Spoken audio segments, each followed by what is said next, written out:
महाकवि कालिदास एक नंबर के मूर्ख थे। यह एक राजा की बेटी थी, नाम था विद्योत्तमा। बड़ी विद्वान बेटी थी राजा की, पर विद्वान तो थी पर उसे अपने विद्या का बड़ा अभिमान था। वो कहती थी कि जो मेरे से बड़ा ज्ञानी होगा, जो मुझे अपने ज्ञान से संतुष्ट करेगा, मैं उसी से विवाह रचाऊंगी। अब वो इतनी बड़ी विद्वान थी कि उसके टक्कर का कोई विद्वान था ही नहीं। सारे लोगों को वो शास्त्रार्थ में पराजित कर देती थी। अब शादी करे कौन? उसकी उम्र बढ़ने लगी। राजा को बड़ी चिंता, मेरी बेटी कुंवारी रह जाएगी, और बड़ी घमंडी थी। ऐसे चलती थी कि मैं बड़ी ज्ञानी हूं। थोड़ा सा ज्ञान व्यान किसी को हो जाए, 2-4 बुक पढ़ ले तो आदमी फिर ऐसे कहाँ चलता है, ऐसे ही चलता है। विद्योत्तमा को क्या हो गया? अभिमान। क्या हो गया? तब उसके पिता ने एक दिन कसम खाई, मैं अपनी बेटी का विवाह बड़े मूर्ख आदमी से करूंगा ताकि इसका घमंड टूट जाए। अब पिता ने सैनिकों से कहा, जाओ जो सबसे मूर्ख आदमी है उसे पकड़ कर लाओ। तो कालिदास जी मूर्ख हैं, ये कैसे सिद्ध हुआ था? कैसे सिद्ध हुआ था? यह जिस पेड़ पर चढ़कर जिस डाल पर खड़े थे उसी डाल को काट रहे थे। तो किसी सैनिक ने पूछा, भाई क्या कर रहे हो? बोले लकड़ियां काट रहा हूं। क्यों काट रहे हो? अरे भाई लकड़ियां काट रहा हूं। तो तुम जिस डाल पर खड़े हो उसी को काट रहे हो। बोले तो लकड़ी काटूंगा तब तो ले जाऊंगा। अरे बोले तुम गिर जाओगे। उसने कहा तुम हो मूर्ख, लकड़ी कटेगी तो लकड़ी गिरेगी, हम क्यों गिरेंगे? हम तो कट नहीं रहे भाई, हम कटेंगे तो हम गिरेंगे, कट तो लकड़ी रही है। अब सैनिकों ने समझ लिया कि ये बहुत बड़ा मूर्ख है, पकड़ के ले आए। महाराज ये मूर्ख आदमी है, अपनी बेटी का विवाह इससे करो। लेकिन बेटी के संग जबरदस्ती कैसे करे? उसकी भी तो राजी मर्जी हो। तो कालिदास के पास कुछ विद्वान लोग बैठ गए और कालिदास से कहा, सुनो अभी तुम्हारे सामने एक लड़की आएगी, कोई सवाल पूछेगी, तुम कुछ बोलना मत, इशारे से जवाब देना। वो जो कहे वह समझी उंगलियां उठाते चलना, ऐसे ऐसे, बाकी व्याख्या हम करते चलेंगे। कालिदास जी पहुंचे सभा में। ऊंचे आसन पर विद्योत्तमा बैठी थी। कालिदास जी जब आए तो वहां के विद्वान लोगों ने कहा, ये बड़े विद्वान हैं, शास्त्रार्थ कर लो। यदि तुम हार गई विद्योत्तमा तो तुम्हें इनसे विवाह करना पड़ेगा। हाँ हाँ कर लेंगी। कालिदास जी की आसन लगाई गई और कालिदास जी तो बिल्कुल एक नंबर के मूर्ख, पर कह दिया था बोलना मत, क्योंकि बोलेगा तो मूर्खता खुलेगी। अब बैठे हैं एक तरफ कालिदास जी, एक तरफ विद्योत्तमा। अब विद्योत्तमा ने, अब वहां के संतों ने कहा कि ये साइलेंट बात करेंगे, मतलब बात नहीं होगी मुंह से, इशारों में आप पूछिए। इतने बड़े विद्वान हैं कि बोलते कुछ नहीं है। ये बोल के नहीं समझाएंगे, ये इशारों से समझाएंगे। तो विद्योत्तमा बोली, तैयार हूं मैं साइलेंट बात करूंगी, मतलब बिना बोले बात करूंगी और समझाऊंगी और समझूंगी। ठीक है। विद्योत्तमा ने कहा,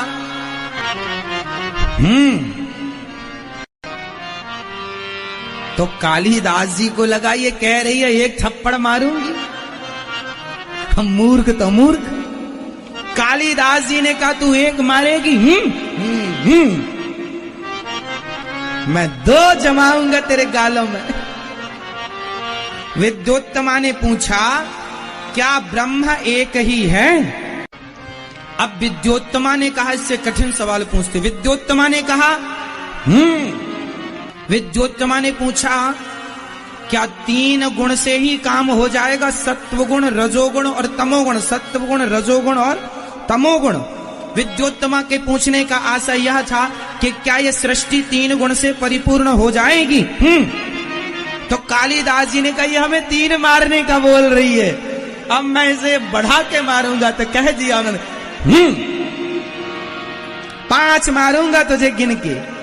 तो कालिदास जी ने कहा कि 5 मीन्स 3 गुण तो चाहिए, सत्व गुण, रजोगुण, तमोगुण, पर 3 से सृष्टि नहीं होगी। 3 के संग 5 तत्व भी लगेंगे, पृथ्वी जल वायु अग्नि आकाश, छित जल पावक गगन समीरा। 5 चाहिए, 3 गुण अकेले कुछ नहीं करेंगे। जब 3 के संग ये 5 मिलेंगे तब सृष्टि क्रम चालू होगा। अब विद्योत्तमा ने कहा, तो विद्योत्तमा ने कहा, अब विद्योत्तमा आगे बढ़ी। 3 से वो बोली विद्योत्तमा, क्या 5 पर्याप्त हैं? जो आप कह रहे हैं कि 5 पृथ्वी जल वायु अग्नि आकाश, तो कह दिया विद्योत्तमा ने। तो कालिदास जी बोले ये हमें थप्पड़ मारने का बोल रही है। तो कालिदास जी बोले तुझे मैं घूंसा मारूंगा, घूंसा। तो ऐसी मुट्ठी बांध ली उन्होंने, और ऐसी मुट्ठी बांध के कहा तू मारेगी ना तो समझ लेना।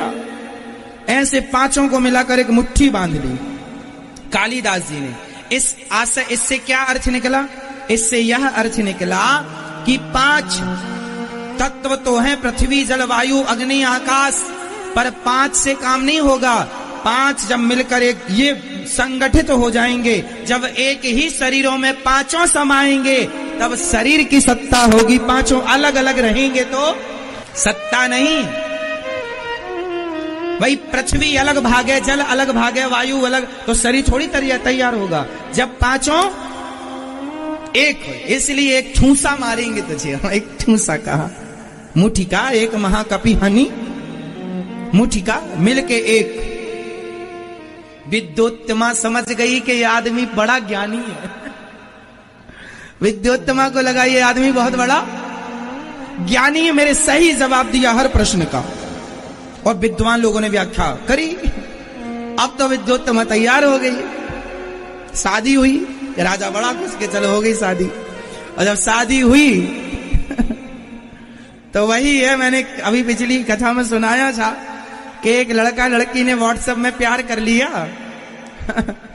और प्यार जब हो गया तो दोनों ने एक दूसरे को आई लव यू लिखा। लो आई लव यू भी हो गया, प्यार भी हो गया, और दोनों ने बिना फोन पे बात किए शादी कर ली, क्योंकि प्यार हो गया था ऑलरेडी उनका, बातचीत हुई नहीं थी। शादी हुई, और जब पति अपनी पत्नी का घूंघट उठाया और उठाकर बोला घूमने कहाँ चलोगी, तो उसने कह दिया तुल्लू मनाली तलेंगे, तित कटवा लेना। अब उसे पता चला ये तो तोतली है। अब तोतली इसलिए निकल गई क्योंकि उसने पहले बात, ये वो भागवत है जिनको सुनकर हजारों लोगों का हृदय परिवर्तन हो गया, परिवर्तित हो गया।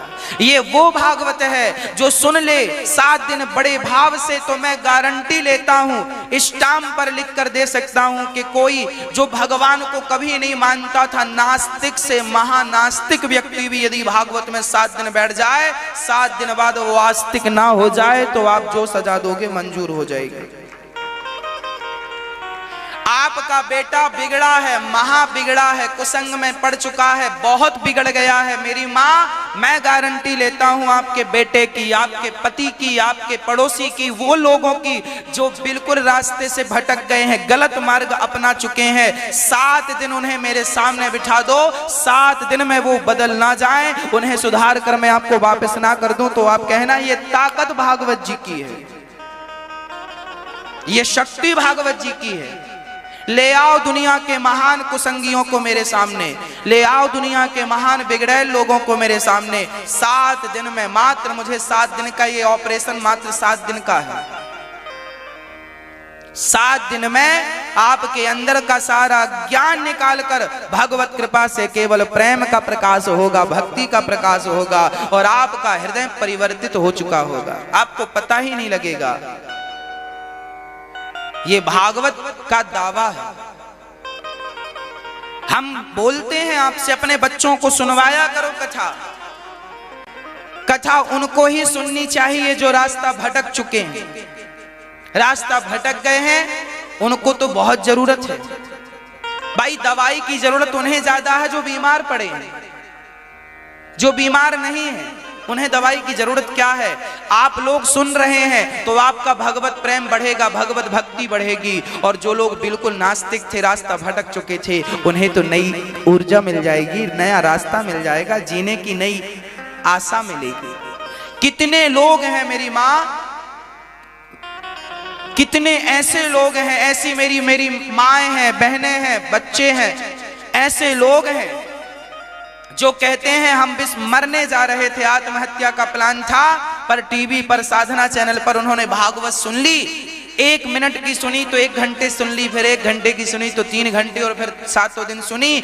आत्महत्या करने का प्लान चेंज हो गया। हजारों लोग ऐसे हैं मेरे भारत में जो मरने का मन बना चुके थे, पर भागवत ने उन सबको बदल दिया और आज वो अच्छा जीवन जी रहे हैं। ये चमत्कार, ये प्रभाव भागवत जी का। ये शक्ति व्यक्ति की नहीं है, ये शक्ति भागवत जी की। हजारों लोग भक्ति के पथ पर आ चुके हैं, अग्रसर हो चुके हैं।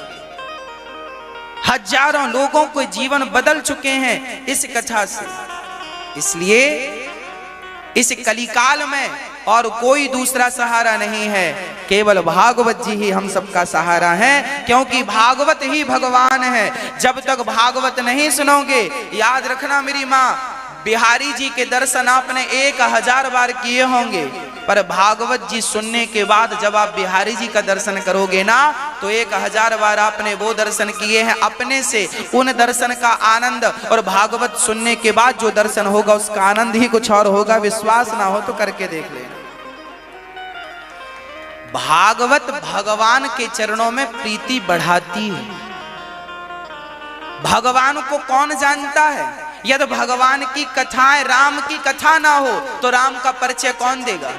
कृष्ण की कथा ना हो तो कृष्ण का परिचय कौन देगा? एक्चुअली भागवत तो भगवान कृष्ण का परिचय है।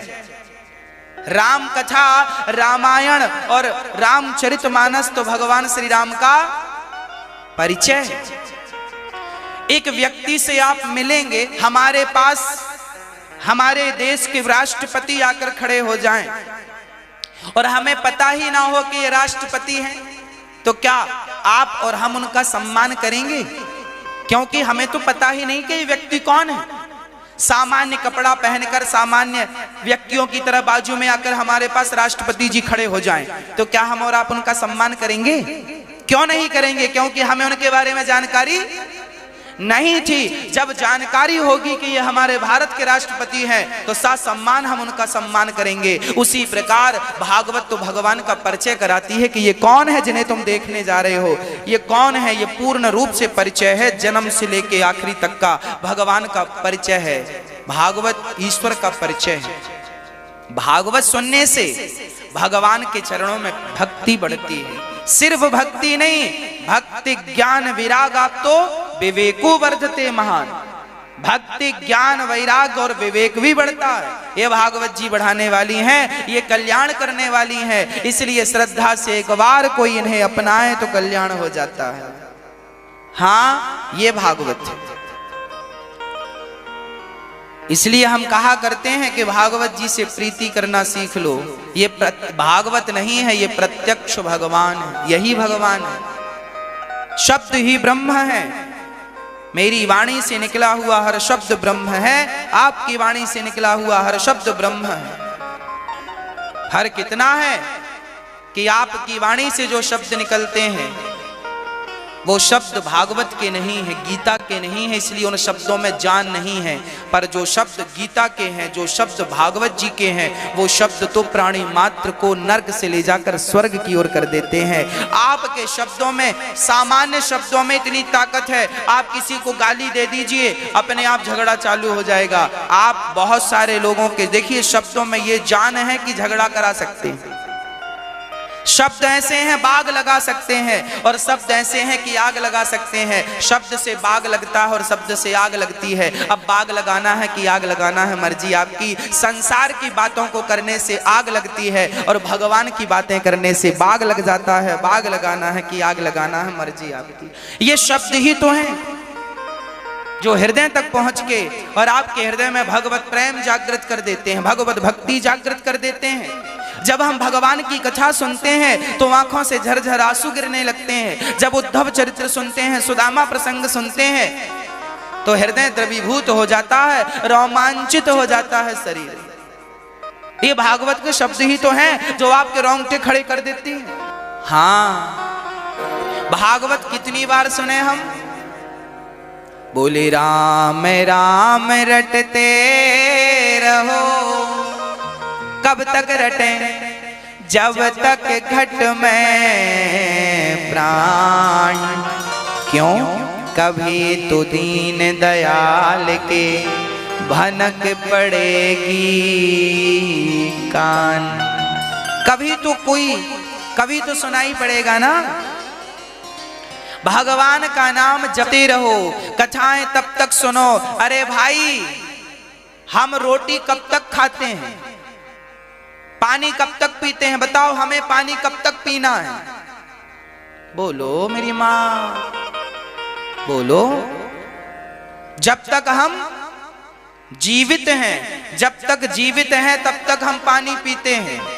जब तक जीवित हैं तब तक हमें रोटी भोजन चाहिए कि नहीं?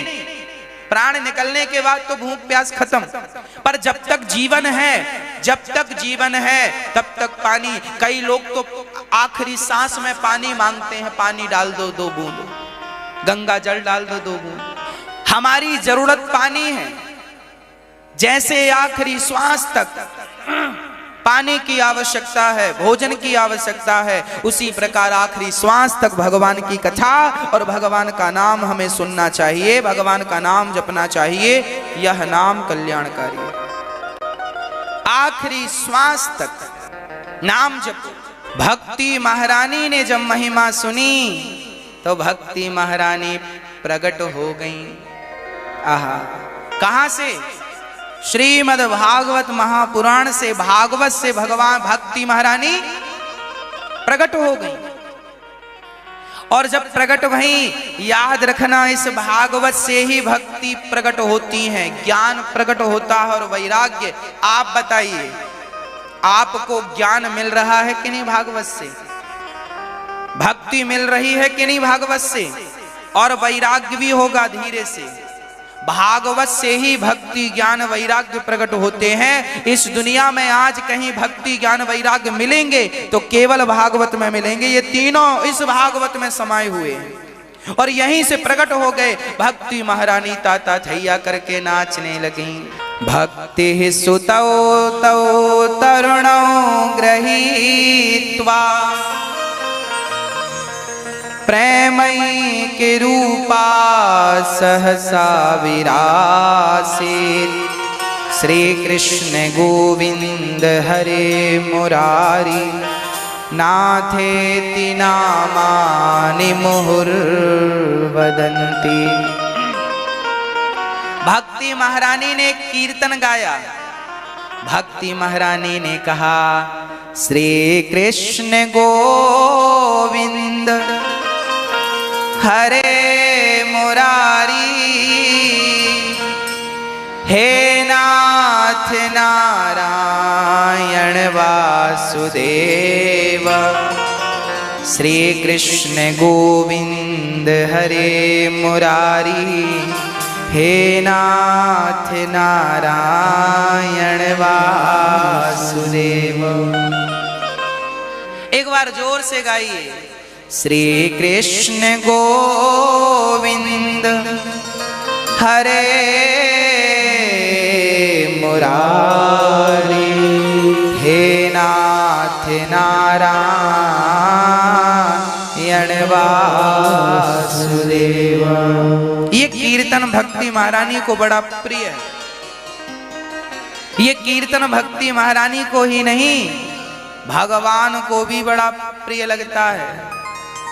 इसलिए कहता हूं, आप भी ये कीर्तन काम करते रहा करो और प्रेम से भगवत नाम भगवत कीर्तन करते रहा करो। कीर्तन कभी न छूटे। सदा भगवान का नाम, सदा भगवान का कीर्तन हम सभी गाते रहें, कीर्तन करते रहें, है ना?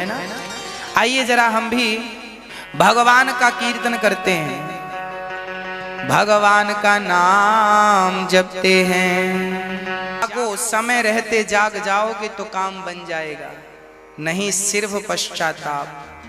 भक्ति महारानी प्रकट हुई, पूछा प्रभु हम कहाँ रहें? संतों ने कहा ये जो भक्त हैं इनके हृदय में जाकर बैठ जाओ। भक्ति सबके हृदय में जाकर बैठ गई। अद्भुत चर्चा है। पश्चात नारद जी को एक संदेह हुआ। नारद जी ने कहा प्रभु कोई पापी व्यक्ति कथा सुन के तर जाए तो आश्चर्य नहीं, कोई पुण्यात्मा व्यक्ति कथा सुनकर तर जाए तो आश्चर्य नहीं। जिसने जीवन भर पाप किया है क्या ऐसा व्यक्ति भागवत से तरेगा? बोले हां, कितना भी बड़ा पापी क्यों ना हो, भागवत पापी से पापी व्यक्ति को तार ही देती है। पापी को क्या करती हैं? तार देती। किसी को तारा? हाँ, धुंधकारी नाम का एक व्यक्ति था। आत्मदेव जी नाम के एक पंडित जी थे, उनकी संतान नहीं थी। बड़े ताने सुन सुन के लोगों के घर से निकल गए जंगल में मरने के लिए। एक महात्मा जी मिले। महात्मा जी ने पूछा कथम रोदसी विप्रत्वम काते चिंतावलीयसी बदत्वम सत्वरम मह्यम स्वस्य दुःखस्य कारणम। बदत्वम, भगवान क्या हुआ, रोते क्यों हैं? तब उन्होंने कहा महाराज हमारे धिक जीवितम प्रजाहीनम धिक ग्रहम चा प्रजा विना। धिक्कार है मेरे जीवन को, मेरी संतान नहीं है। संत बड़े हंसे राम राम। हमें लगा जंगल में भगवान के लिए रो रहा होगा, पर तो बेटे के लिए रो रहा है। क्यों? रोना एक ही प्रकार का है पर अर्थ दो हैं एक ही रोने के। भाई कोई कैसे भी रोए पर आंसू तो आंखों से ही निकलने हैं। अब कोई बेटे के लिए रोए या कोई भगवान के लिए रोए। इसलिए कहता हूं बेटों के लिए रोकर अपने आंसू खराब ना किया करो, भगवान के लिए रोया करो। दो आंसू भगवान के लिए भी बहाया करो, भगवान की याद में। संसार इतना बहुत है आपके पास, जितना मिला है सब कुछ मिल गया ना। बेटा भी है, बेटी भी है, पति भी है, पत्नी भी है, परिवार भी है, पैसा भी है, प्रतिष्ठा भी है, अब सब हो गया है। अब थोड़ा भगवान की तरफ बढ़ो और भगवान को पाओ। भगवान के लिए रो, उनके लिए रोएंगे तो काम बनेगा। इसलिए रोया करिए भगवान के लिए। बेटों के लिए मत रोइए, बेटों के लिए रोने से कोई फायदा नहीं। आज बहुत लोग रोते हैं महाराज जी बेटा नहीं है, बेटा नहीं है, बेटा। अरे भाई हो भी जाएगा तो क्या कर लोगे? बेटा बेटी काम नहीं देने वाले। बेटा बेटी तो आजकल भाग जाते हैं अमेरिका, हम तो वहीं रहेंगे, वहीं जॉब करेंगे, अपनी फैमिली को वहीं रखेंगे। माता पिता बेचारे बुढ़ापे में अकेले भूखे प्यासे तड़प तड़प कर मर जाते हैं। बेटों का इंतजार करते हैं। बहुत सारे बच्चे तो ऐसे हैं माँ की चिता पे आग लगाने भी वक्त पे नहीं आ पाते। काम करने गए हैं, पैसा कमाने गए हैं, पता नहीं क्या करेंगे पैसों का। माँ के लिए समय नहीं था, बाप के लिए समय नहीं था। ऐसे पैसे का करोगे क्या? क्यों भाग रहे हो भाई इतना पैसों के पीछे? क्या करोगे जोड़कर संपत्ति? शांति तुम्हें मिल नहीं रही है, पैसों को करोगे क्या? पैसे भी व्यक्ति इसलिए कमाता है ना थोड़ा शांति मिले, पर आजकल पैसों में शांति कहाँ है? शांति सेवा में है सबसे। आप याद रखना मेरी माँ, आपके पास 1 लाख रुपए हो, आपके बैग में, आपके झोले में, आपके झोले में 1 लाख रुपए हैं, तो आपके पास 1 लाख रुपए हैं। इसमें जितनी खुशी है आपको, उसमें से आप 100 रुपए का किसी को भोजन करा दोगे। 1 लाख रुपए में से जब आप किसी भूखे को भोजन कराओगे तो भोजन कराने में जो सुख आपको मिलेगा वो सुख आपको लाख रुपए जेब में रखने से नहीं मिलेगा। 100 रुपए का भोजन किसी को पेट भर करा दोगे उसमें ज्यादा सुख है। उससे आपको संतुष्टि मिलती है कि चलो हमारा पैसा हम किसी के काम आ सके। पैसे पकड़ने में सुख नहीं है, पैसे को धर्म से जोड़ने में सुख है। इसलिए जैसे भी हो धन को धर्म से जोड़ने का प्रयास कीजिए। आज का व्यक्ति व्यक्ति सुखी क्यों नहीं है, आज के व्यक्ति को शांति क्यों नहीं है? क्योंकि उसके पास पैसा है तो जाकर शराब खरीद लाता है, उसके पास पैसा है तो मांस खरीद लाता है, मांस खाता है, शराब पीता है। जो व्यक्ति अपने धन से मांस और मुर्गी खरीदेगा और पैसे से धन से शराब खरीदेगा, इस व्यक्ति को जीवन में कभी शांति मिलेगी? इसने अपने धन को अधर्म से जोड़ा है, इसने अपने धन का दुरुपयोग किया है, इसलिए ये शांति को प्राप्त नहीं करेगा। और 100 रुपए आप किसी भूखे को भोजन करा देंगे तो आपको दिन भर शांति मिलेगी। वाह, आज हमने किसी प्रकार से अपने धन को धर्म से जोड़, ये धर्म है, यही धर्म है, इससे बड़ा कोई धर्म नहीं होता। इसलिए धन को किससे जोड़ना है? धन को धर्म से जोड़ना है। धन, याद रखना मेरी मां, धन से शांति कम, अशांति ज्यादा बढ़ती है। धन का स्वभाव है, जितना धन आएगा उतना लोभ बढ़ेगा। धन का स्वभाव यही है, जितना वो आता है उतना लोभ बढ़ाता है। और धन आता है तो केवल लोभ नहीं बढ़ाता, धन आता है तो अहंकार को भी लेकर आता है। धन अकेला कभी नहीं आता, धन आएगा तो लोभ को संग लेके आएगा। धन आता है तो लोभ और अहंकार, ये दो तो उसके बेस्ट फ्रेंड हैं। धन के दोस्त कौन? लोभ और अहंकार। धन बोला चलो आज राम सिंह के घर चलते हैं, धन बोला चलो आज राम सिंह के घर चलते हैं, तो लोभ बोला क्यों, हमें तो राम सिंह ने बुलाया नहीं है। अरे धन बोला तुम हमारे साथ चलो।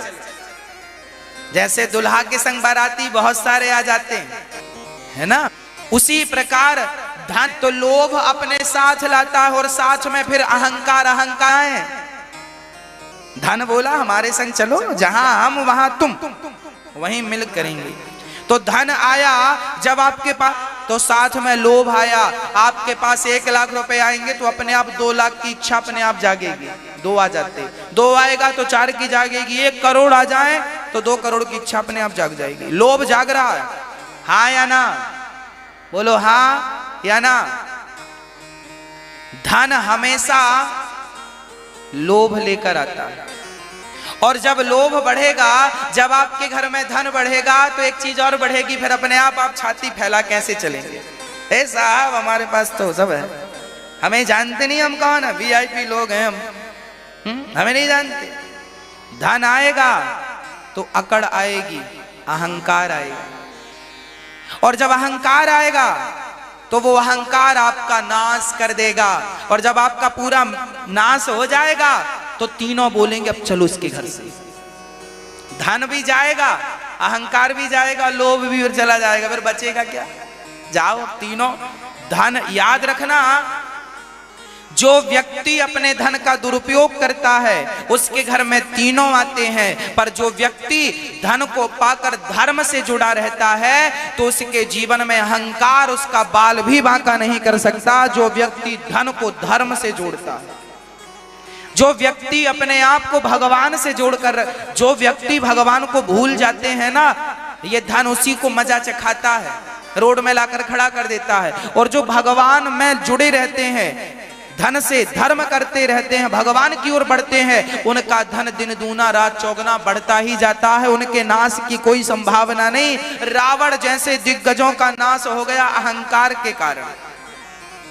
रावण के पास धन था, सोने की लंका थी तो धन था। अच्छा, रावण के पास धन था तो फिर रावण को लोभ आया, सीता और मिल जाती। क्या मिल जाती? धनी व्यक्ति धन पाता है तो स्त्रियों की तरफ भागता है। धन अक्सर, मैं सबकी बातें नहीं कर रहा हूं, अधिकाधिक लोगों की बात करता हूं। धन, यदि आपके अंदर धर्म नहीं है, आप आध्यात्म से नहीं जुड़े, तो आपका धर्म सीधा आपको सुरा और सुंदरी से जोड़ देगा। यदि आप आध्यात्म से जुड़े हैं तो फिर आपका धन आपको भागवत से, सत्संग से, कीर्तन और भजन से, सेवा से जोड़ेगा। और ये आप कीर्तन भजन सेवा से नहीं जुड़े, आध्यात्म नहीं है आपके भीतर, भगवत भक्ति प्रेम नहीं है, तो अपने आप आपका धन सुरा और सुंदरी रावण का धन उसको कहां से जोड़ता है? सीता को पकड़ के ले आते हैं, चोरी कर लेते हैं, नहीं मिलती है, यदि मन माने ढंग से तो उठा लेते हैं। रावण गया, लोभ आया, सीता को उठा कर ले आया, और जब सीता माता को लाया तो फिर अहंकार आया ना, अभी नहीं, अभी अशोक वाटिका में रखा है। और जब किसी ने बोला कि ये सीता राम की पत्नी है, रावण तुम सीता को लौटा दो, वो राम भगवान है, तुम्हारा नाश कर देंगे, तो रावण क्या बोला? अरे हमें जानता नहीं, हम तो खुद इंद्र को पराजित कर चुके हैं, बस सोने की लंका हमारी है, हमारे पास वैभव की कमी नहीं है, और हमारे पास तो बहुत सैनिक हैं, हमारी सेना, हमारे पास योद्धा है, हम बहुत बलवान हैं। लो पहले धन आया तो फिर लोभ आया, सीता को चुराया, और लोभ आया तो अहंकार भी आ गया। राम को कुछ समझता ही नहीं था, रावण अहंकारी था, वो अपने आप को भगवान माने बैठा है। और जब अहंकार आया तो रावण को राम ने नहीं मारा मेरी माँ, रावण को उसके अहंकार ने मार डाला है। रावण को हनुमान जी ने हनुमान जी कौन है? रावण के गुरु शंकर जी हैं, और हनुमान जी रुद्र अवतार हैं, 11वें रुद्र हैं, हनुमान जी गुरु हैं। हनुमान जी गए हैं, रावण मैं उस राम का दास हूं जिस राम की तुमने सीता माता को चुराया है, मेरी मां है सीता, और तुमने गलत किया। एक काम करो, अभी अपने साथ सीता मां को आगे करके ले जाओ, राम के चरणों में पहुंचाओ और तुम लेट जाओ, राम तुम्हें क्षमा कर देंगे। रावण का गुरु बोल रहे हैं हनुमान जी पर, रावण अपने गुरु की पूंछ में आग लगवा रहा है। ये देखो इसकी बुद्धि भ्रष्ट हो गई, अपने गुरु की पूंछ में आग लगवाता है। क्या रावण जानता नहीं था कि ये हनुमान जी कौन है? रावण त्रिकालज्ञ था, रावण कोई ऐरा गहरा नत्थु खैरा नहीं था, रावण बड़ा ज्ञानी था वेद पुराण का। रावण क्या जानता नहीं था कि ये शंकर जी के अवतार हनुमान जी हैं? सब जानता था रावण, परंतु मेरी माँ आंखों में जब अहंकार का पर्दा पड़ता है ना तो व्यक्ति अंधा हो जाता है। ये जो अहंकार है इसे हल्के में मत लेना, ये अंधा कर देता है। रावण जैसा ज्ञानी अंधे हो गए, रावण अंधा हो गया। किस लिए अंधा हो गया? अहंकार ने अंधा कर दिया है। और किसने अंधा किया है? रावण ने देवताओं को जीत लिया, याद रखना, रावण ने देवताओं को जीत लिया, पाताल को जीत लिया, नागलोक को जीत लिया, सारे दिग्गज राजाओं को जीत लिया, पर अपने अंदर के काम वासना को ना जीत सका, जिसके कारण उसका सर्वनाश हो गया। जब धन आता है तो लोभ और अहंकार आता है, और अहंकार आएगा तो सर्वनाश हो जाएगा। इसलिए आपके घर में धन आवे तो सावधान, भगवान की तरफ तुरंत भाग जाओ सारा पैसा लेके। हे भगवान, ये जो आपने पैसा दिया है, धन दिया है, इससे अहंकार और लोभ ना आए। हे प्रभु, आपके चरणों में ये समर्पित है, प्रभु मैं आपका हूं, मुझे बचाइएगा। आप जब कोई सामान खरीदते हैं, आप आटे की रोटी बनाते हैं तो आटे को भी चलनी से चालते हैं, चोकर निकालकर अलग रखते हैं। आटे को साफ करते हैं तब माताएं रोटी बनाती हैं। मेरी माँ चोकर निकाल कर अलग रखिए, वो रोटी में व्यवधान पैदा करेगा। उसी प्रकार जब धन आवे तो धर्म करिए, क्योंकि वो धर्म ही आपकी रक्षा करेगा। धर्म नहीं किया तो वो लेकर डूब जाएगा आपको। वही धन, रावण का धन ही उसके नाश का कारण बन गया। रावण का अहंकार उसके नाश का कारण बना, रावण का लोभ उसके नाश का कारण बना, रावण की वासना उसके नाश का कारण बनी। ये इतिहास के पन्नों में दर्ज है। अपने आप को इन चीजों से बचा लेना, नहीं वही हाल होगा जो रावण का हुआ। और याद रखना मेरी माँ, राम का साथ दिया बंदर भालुओं ने, राम का साथ दिया बंदर भालुओं ने, तो राम का साथ देने से, राम धर्म की मूर्ति है, रामो विग्रहवान धर्मः, राम प्रत्यक्ष धर्म की प्रतिमूर्ति है। बंदर भालुओं ने जब राम का साथ दिया तो बंदर भालू बलवान हो गए, और रावण का साथ कुंभकर्ण और मेघनाथ ने दिया तो वो भी, उनकी शक्तियां भी कमजोर पड़ती चली गई, उनकी शक्तियां उनकी शक्ति, लो हमने नाम लिया राम जी की सेना को, राम जी की सेना हाजिर है। ये इससे कथा का प्रभाव है। देखो मेरी माँ, राम जी की सेना में बंदर भालू थे, चूंकि वो बंदर भालू साथ किसका दे रहे थे? जोर से बोलो, राम का। और मेघनाथ कुंभकर्ण जैसे, याद रखना, कुंभकर्ण से लड़ना सबके बस की बात नहीं थी, और मेघनाथ को पराजित करना तो राम के बस की भी बात। 12 वर्ष से नींद नारी जो त्यागेगा, इसके अलावा युद्ध करेगा सो वह मारा जावेगा। इसी के सत पर है वह जीवित मेघनाथ बलवान। सुन लीजिए स्वामी गुप्त कथा का ज्ञान। ये विभीषण, ये मेघनाथ कैसा है? 12 वर्ष तक जिस व्यक्ति ने नींद का और नारी का त्याग किया होगा, जिसने 12 साल तक नारी का टच ना किया हो, स्पर्श ना किया हो, मन से भी ना सोचा हो नारी के बारे में, ऐसा पुरुष मेघनाथ को मार सकता है। और 12 साल तक जो सोया ना हो वह मेघनाथ को मार सकता है। ऐसे कौन थे? ऐसे केवल लक्ष्मण जी थे। चूंकि मेघनाथ शक्तिशाली था, चूंकि कुंभकर्ण शक्तिशाली था, परंतु ये दोनों रावण का सपोर्ट कर रहे थे, अधर्म का साथ दे रहे थे, इसलिए इनकी शक्तियां कम होती गईं। और बंदर भालू राम के साथ जुड़े थे तो उनकी शक्ति बढ़ती गई, क्योंकि साथ धर्म का था। साथ किसका था? धर्म का। जो धर्म का साथ देगा वो भले कमजोर हो, बंदर भालू में कितनी ताकत होती है, पर धर्म से जुड़ने से उनकी ताकत डबल तिबल 4 गुनी 10 गुनी 50 गुनी होती गई। और वो बंदर भालू उन राक्षसों पर हावी होते गए जिनकी शक्ति, रावण का एक एक योद्धा इंद्र से कम नहीं था। ये भी सुन लीजिएगा, रावण का एक एक योद्धा इंद्र से कम नहीं था, पर मारा गया। क्यों? क्योंकि अधर्म का साथ। इसलिए कहते हैं धर्मो रक्षति रक्षितः। जब आप धर्म की रक्षा करते हैं तो धर्म भी आपकी रक्षा करता है। इसलिए धन आवे तो धन को धर्म से जोड़िएगा, नहीं तो वह धन आपका नाश कर देगा। धुंधकारी, आज आत्मदेव जी रो रहे हैं, पुत्र नहीं है। संत ने कहा पुत्र के लिए क्या रोता है? ये ले फल खिलाना, पत्नी को बेटा होगा। आत्मदेव जी आए, पत्नी को दिया फल, पत्नी ने नहीं खाया, गाय को खिला दिया और अपने पेट में कपड़ा बांध लिया, कह दिया फल प्रभावशाली है। और कुछ दिनों के बाद उसकी बहन को बेटा हुआ तो पैसे देकर धुंधली ने बेटे को खरीद लिया बहन से, नाम रखा बेटे का धुंधकारी। गाय को फल खिलाया तो गाय को बच्चा हुआ, नाम रखा गौकर्ण। धुंधकारी को माँ लाड़ प्यार में बिगाड़ दी। धुंधकारी बोला माँ 2 रुपए दे दो, माँ ने 4 दे दिया, माँ 10 रुपए दो, माँ ने 20 दे दिया, माँ 50 रुपए दो, माँ ने 100 दे दिया। और बिगड़ता गया बच्चा, बिगड़ता गया। मेरी माँ सावधान, ज्यादा लाड़ ज्यादा प्यार तुम्हारे बच्चों को बिगाड़ देगा। जरूरत से ज्यादा लाड़ नहीं, जरूरत से ज्यादा प्यार नहीं।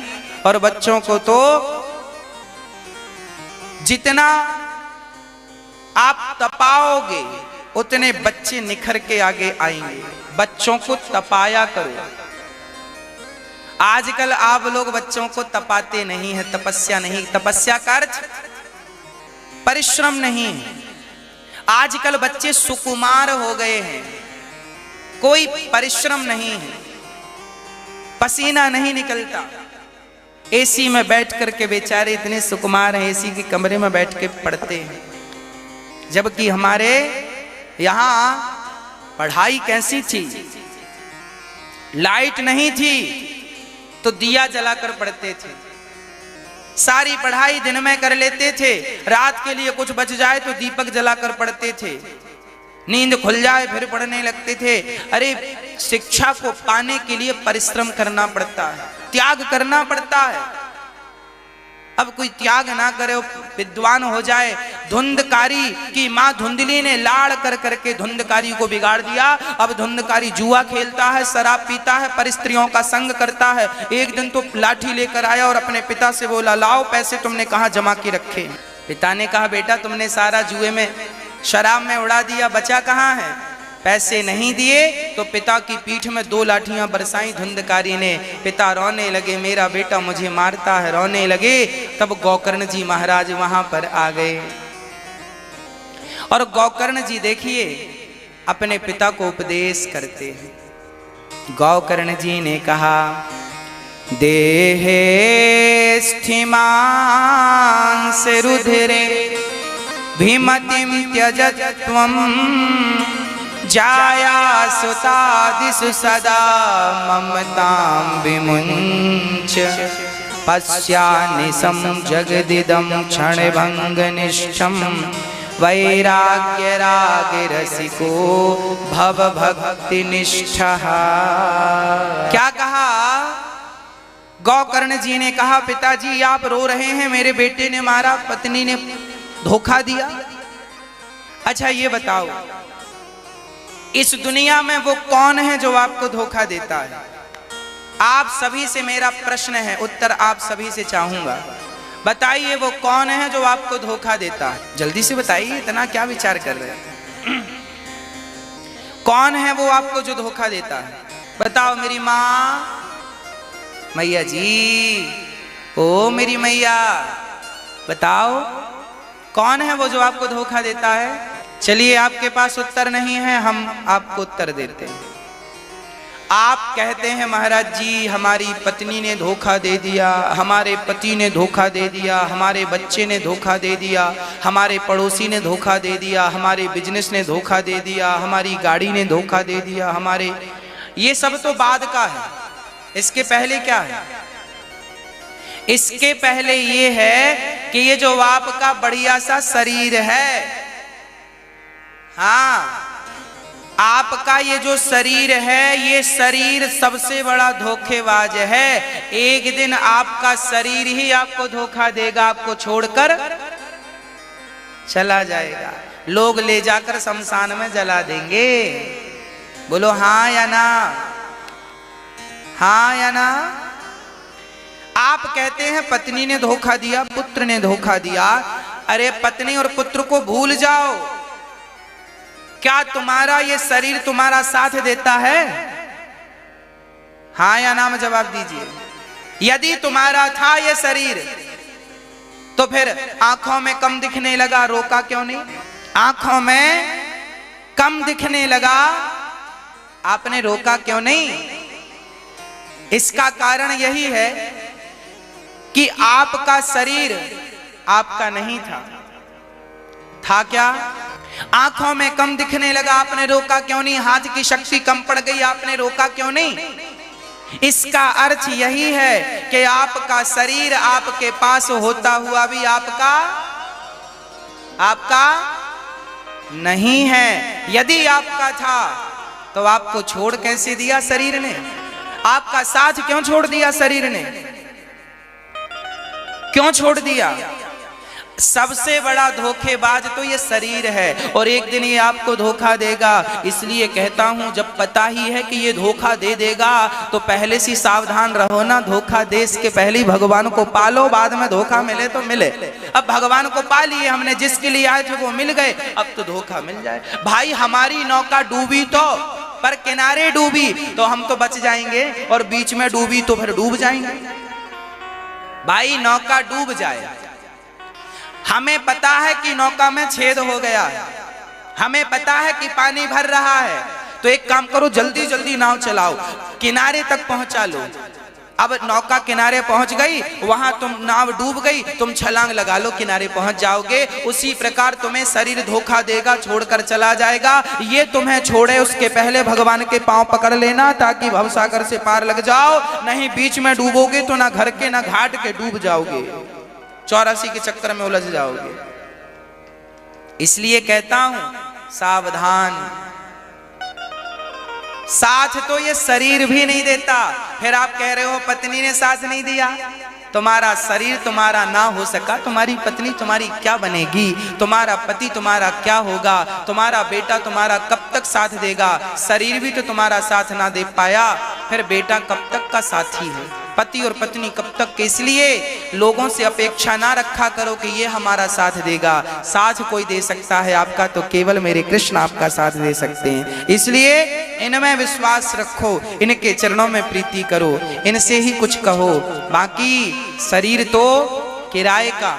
5 स्त्रियों के साथ रहता और 5 ने अंत में गला दबाकर उसका कल्याण किया।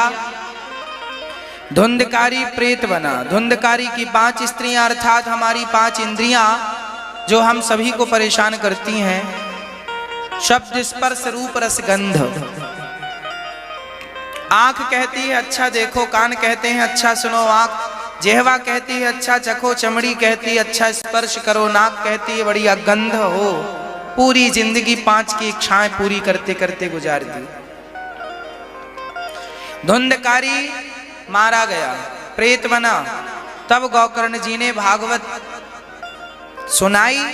बांस की ग्रंथि में, बांस की ग्रंथि में जाकर बैठा।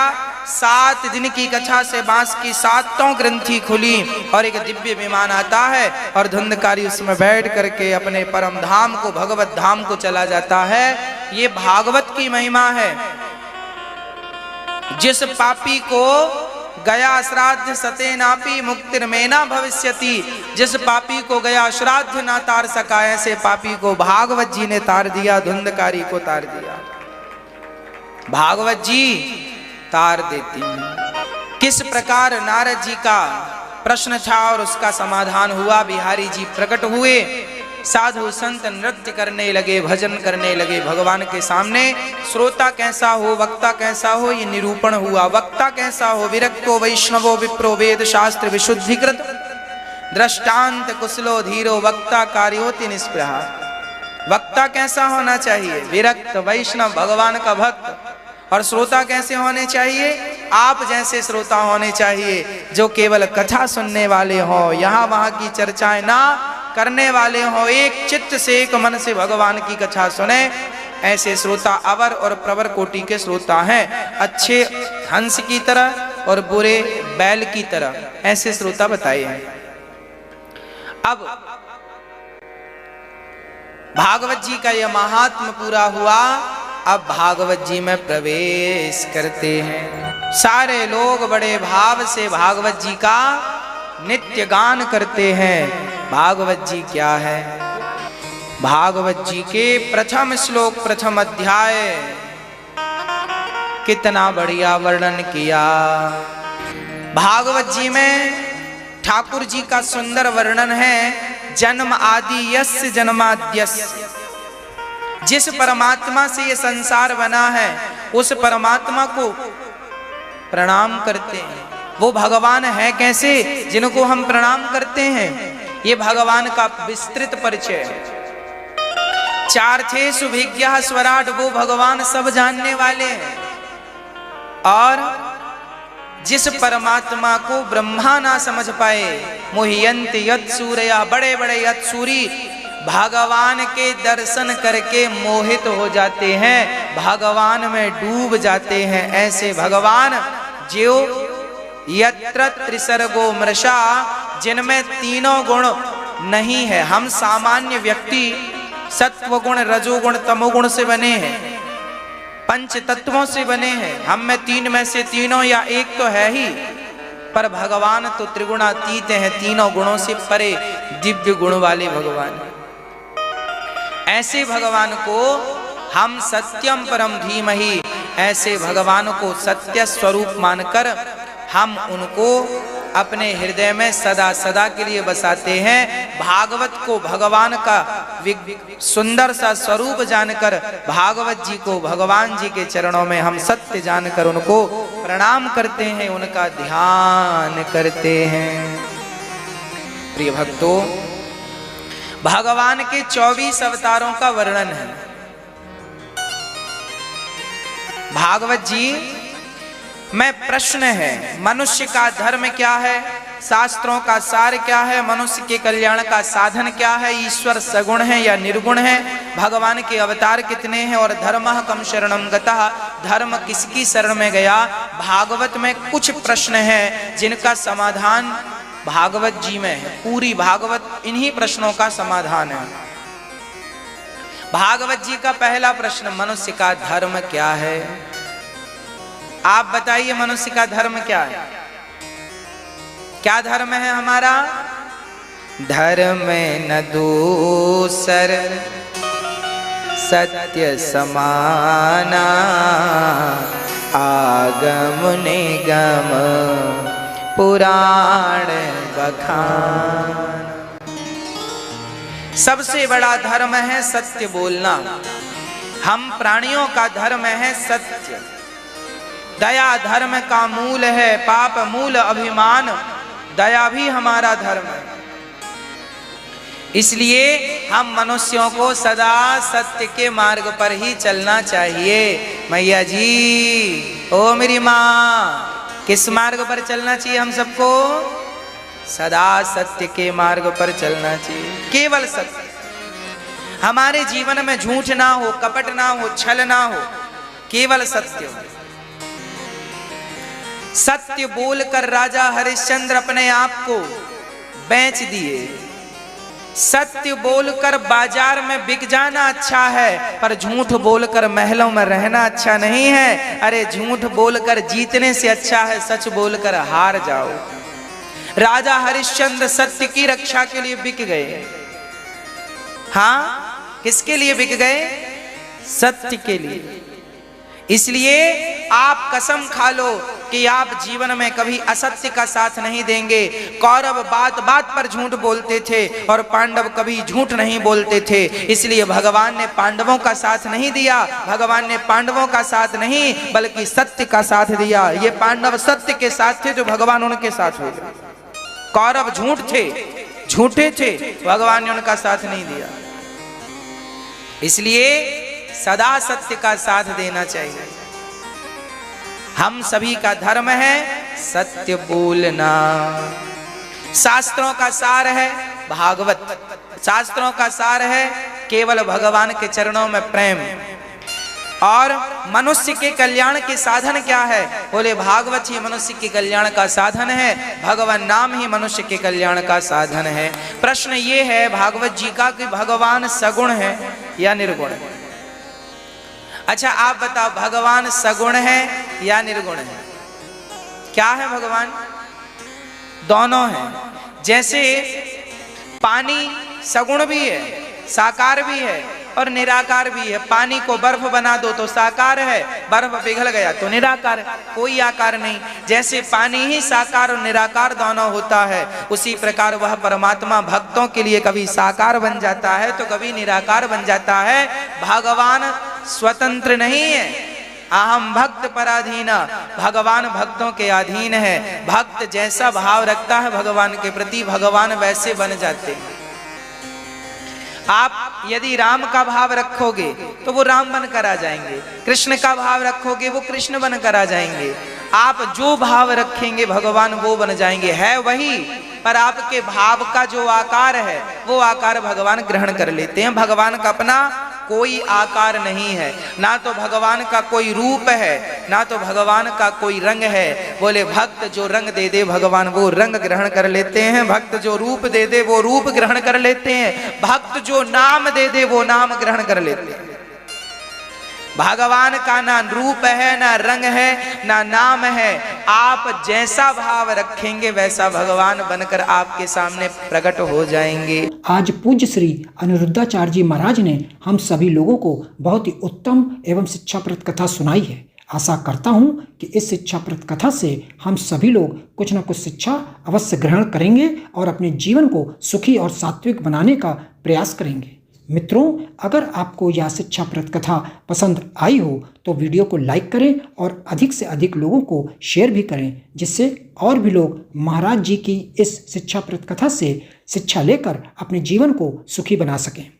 मित्रों, अगर आपने अभी तक हमारे चैनल को सब्सक्राइब नहीं किया है तो हमारे चैनल को तुरंत सब्सक्राइब भी कर लें, जिससे आपको नोटिफिकेशन के माध्यम से महाराज जी के शिक्षाप्रद कथा तुरंत प्राप्त हो सकें। मित्रों, तो कल फिर किसी शिक्षाप्रद कथा के साथ आप लोगों के समक्ष प्रस्तुत होंगे।